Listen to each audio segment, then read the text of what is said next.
सतीश जी। मानवर, मैं आपका बहुत आभारी हूं कि आपने प्रेसिडेंशियल एड्रेस पे मोशन पे हमको बोलने का मौका दिया। मानवर, मैं माननीय प्रेसिडेंट साहब के स्पीच को देख रहा था और पूरे उसको कई बार पढ़ने के बाद भी शुरुआत में ये देखने को मिला कि जो आर्किटेक्ट थे कॉन्स्टिट्यूशन के, जो कॉन्स्टिट्यूशन के बनाने वाले थे बाबा साहब डॉक्टर भीमराव अंबेडकर, उनका जिक्र किया और ये भी कहा कि democracy can not survive without social and economic democracy, उनका नाम लेने के बाद। लेकिन आज क्या इस देश में सोशल डेमोक्रेसी बची है? खास तौर से जब से ये सरकार आई है तो सोशल डेमोक्रेसी कहाँ गई? इस पूरी किताब में, इस पूरे भाषण में भी माननीय राष्ट्रपति महोदय ने एक बार भी जिक्र ये नहीं किया, सरकार का ये डॉक्यूमेंट होता है कि दलितों के लिए और अनुसूचित जाति और जनजाति के लिए क्या चीजें करने जा रहे हैं या क्या कर रही है सरकार या क्या सोच रही है, पूरे डॉक्यूमेंट में कहीं पर भी उसका जिक्र नहीं है। इस पूरे डॉक्यूमेंट कई बार पढ़ने के बाद भी ये मिला कि उनको ये नाम भी शायद लेना उचित नहीं समझा, और जबकि वो खुद भी उसी कास्ट से आते हैं। उनकी मजबूरी हम समझते हैं माननीय प्रेसिडेंट साहब की, कि वो जो कैबिनेट ने बना करके दे दिया उस पर उनको दस्तखत करना है और उस पर उन्होंने उसको ही बोलना भी है।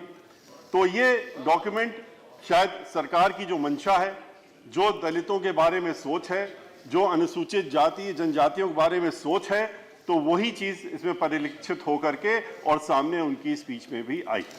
और इसी वजह से आज पूरे देश में आप देख रहे हैं, और इसीलिए हम लोगों का ये मानना है कि इस देश में सिर्फ जो भारतीय जनता पार्टी ने सोचा कि हम एक दलित व्यक्ति को प्रेसिडेंट बना देते हैं तो शायद इतना ही जो है काफी है दलितों के उद्धार के लिए। इससे नहीं होने वाला जब तक कि आप उनके बारे में अपनी योजनाएं नहीं लाएंगे, उनके साथ जो अत्याचार कर रहे हैं, जो उनके साथ दुराचार कर रहे हैं, उसको बंद नहीं करेंगे, तब तक उनका उद्धार नहीं होने वाला है।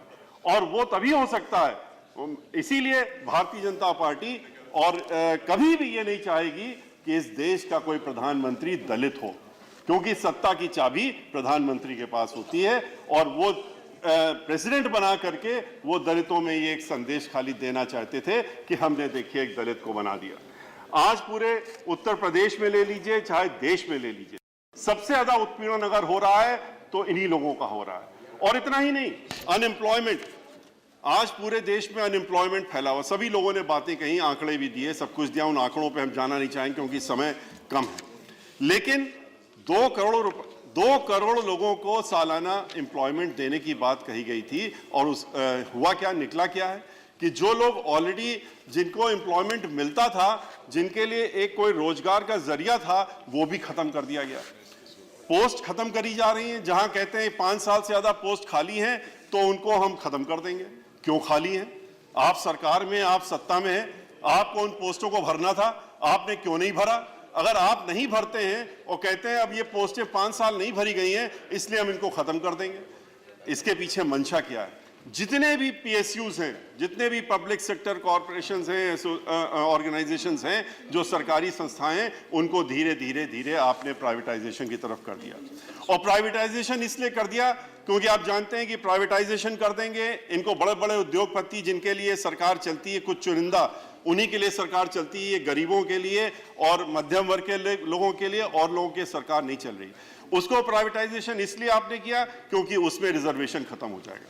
रिजर्वेशन एक ऐसा इशू है जिसके तहत में जो दलित समाज के लोग, बैकवर्ड समाज के लोग, अनुसूचित जाति जनजाति के लोग जो थे वो एक एम्प्लॉयमेंट पाते थे। उस एम्प्लॉयमेंट को आपने कई तरह से खत्म करने की कोशिश की। आपने प्राइवेटाइजेशन करके ठेकेदारों को दे दिया।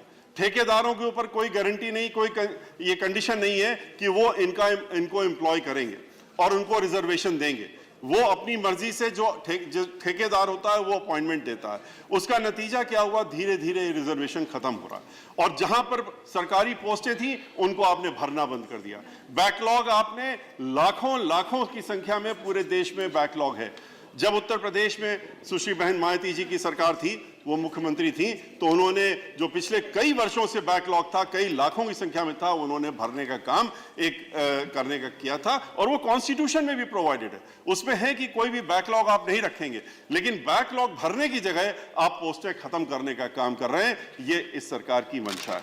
इतना ही नहीं, जहां तक आप कहते हैं कि एक तरफ आप कहते हैं कि हम एम्प्लॉयमेंट दे तो रहे हैं, पकौड़ा बेचना या पकौड़ा अगर कोई चाट बेचता है तो कोई वैसी चीज नहीं है कि ठीक है, पकौड़े वाले की भी एक अपनी होती है, कोई ऐसी खराब चीज नहीं, लेकिन जब आप उसकी तुलना करने लगते हैं, जब आपको यह कहा जाता है कि आप जो है एम्प्लॉयमेंट क्यों नहीं दे रहे हैं इस यूथ को, इस कंट्री के जो करोड़ों की संख्या में अनएम्प्लॉयड है, पढ़ाई करके पोस्ट ग्रेजुएट होके और एक्सपर्टाइज लेके अपनी फील्ड में बैठा हुआ है, आप उस कंप्यूटर ऑपरेटर से कहते हैं कि पकौड़ा बेचिए।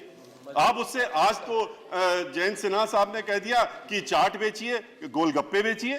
तो गोलगप्पे और चाट और पकौड़ा बेचने की एजुकेशन दीजिए फिर इस यूथ को। उसको फिर आप क्यों पढ़ा रहे हैं? आप क्यों पढ़ाई की बात करते हैं? और आप इसके साथ साथ में ये भी तो सोचिए, आप इसके साथ में ये भी तो सोचिए कि क्या आज देश को आप कहां ले जा रहे हैं?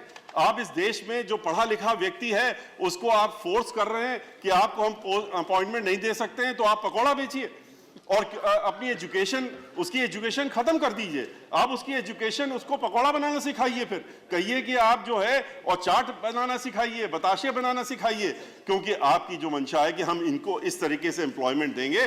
तो आप उनको क्यों आईआईटी में पढ़ा रहे हैं, क्यों एमआईटी में पढ़ा रहे हैं, क्यों आईआईएम में पढ़ा रहे हैं? आईआईएम के पढ़ने के बाद अगर उसको यही काम करना है तो यही काम शुरू से कहिए कि अपने अपने बच्चों को अब आप इन स्कूलों में मत भेजिए। मैं पूछता हूं, क्या जयंत सिन्हा साहब अपने बच्चे को भेजेंगे या अपने ग्रैंडसन को या इनके जो भाई भतीजे होंगे उनको पकौड़े बनाने की दुकान पे या उसमें भेजेंगे?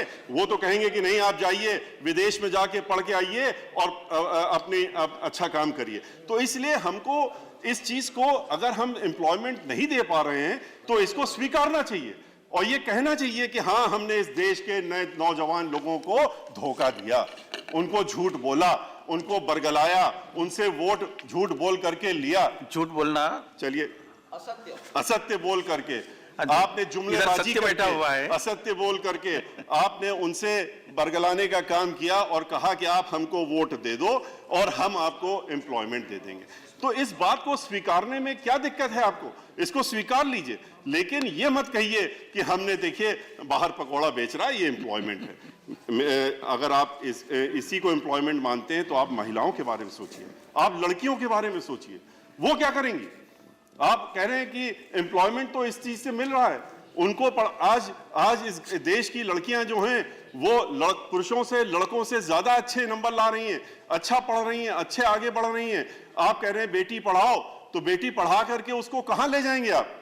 किस दुकान में बैठा लेंगे? कहेंगे पकौड़े की दुकान में बैठो, या आप इसको बताशे की दुकान में, जैसा कि आज सिन्हा साहब ने कहा, मंत्री एक जनों ने कहा था, एक मंत्री जी ने कहा था ड्राइवर बन रहे हैं। देखिए 20,000 गाड़ियां चल रही, टैक्सियां चल रही, उसमें भी तो एम्प्लॉयड हो गए।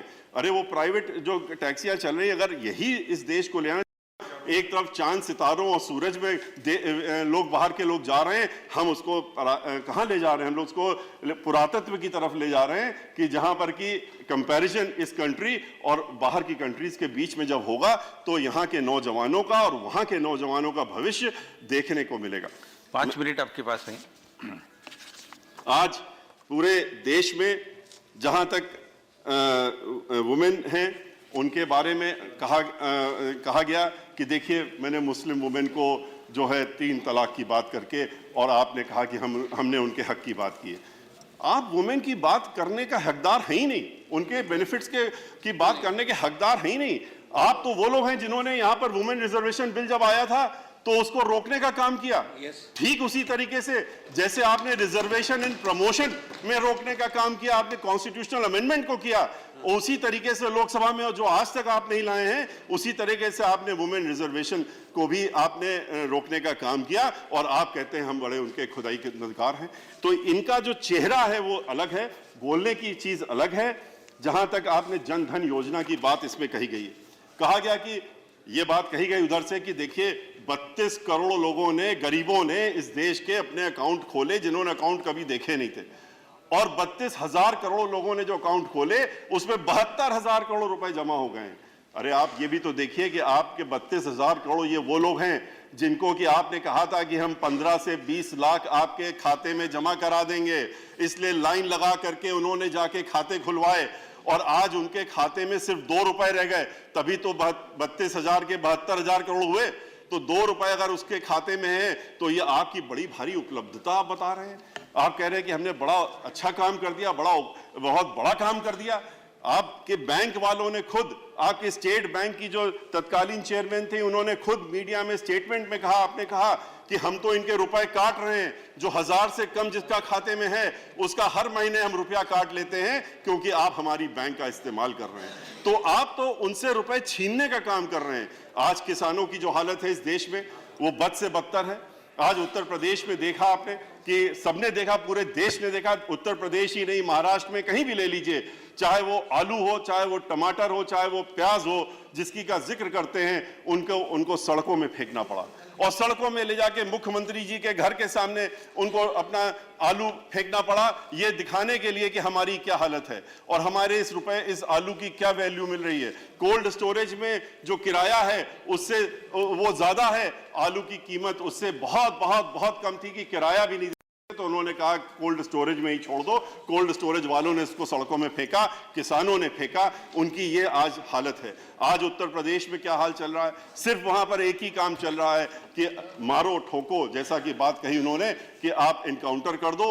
महिलाओं का उत्पीड़न हो रहा है, दलितों का उत्पीड़न हो रहा है, किसानों का उत्पीड़न हो रहा है। कोई अगर प्रदर्शन करता है तो उसको मारने की धमकी दी जाती, ठोकने की धमकी दी जाती है। और इतना ही नहीं, सिर्फ वहां डंडा और झंडा के बल पर चल रहा है और कुछ नहीं चल रहा है। वहां पर उत्तर प्रदेश इस समय डंडे के बल पे और झंडे के बल में और आपस में समुदायों को लड़ा करके अल्पसंख्यकों के खिलाफ कार्रवाई करना, दलितों के खिलाफ कार्रवाई करना और उनका उत्पीड़न करना, इसके अलावा कुछ नहीं हो रहा है। और मैं इसीलिए कहना चाहता हूं कि इनको इस बात का घमंड नहीं होना चाहिए कि हम आज सरकार में बैठे हैं। अब 4 साल आपके हो गए। कल सत्ता पक्ष की तरफ से कहा गया कि हमारा ये आखिरी बजट है।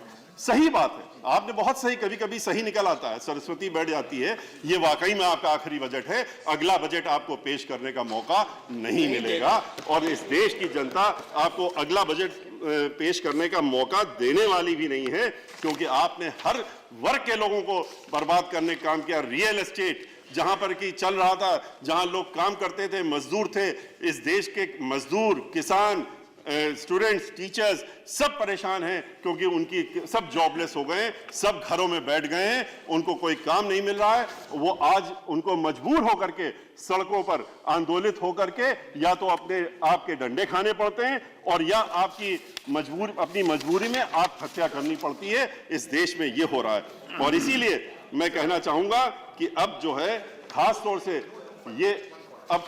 से ये पूरा देश, इस देश के सभी लोग, 85% लोग, वो Dalit, schedule caste, schedule tribes, minorities, उसमें खास तौर से मुस्लिम और बैकवर्ड क्लास के लोग आज ये आपका असली चेहरा देख चुके हैं, उसको पहचान चुके हैं और पहचानने के बाद उन्होंने ये मन बना लिया है और उसका अंदेशा आपको हो भी गया है कि अब ये इकट्ठा होकर के आपको आपकी इस गद्दी से बाहर करके इस बजट को बनाने की और इसको दोबारा भाषण बनाने की परेशानी से हमेशा हमेशा के लिए दूर करने वाले हैं। इसी के साथ मैं अपनी बात समाप्त करता हूं। श्री KTS सुलगी।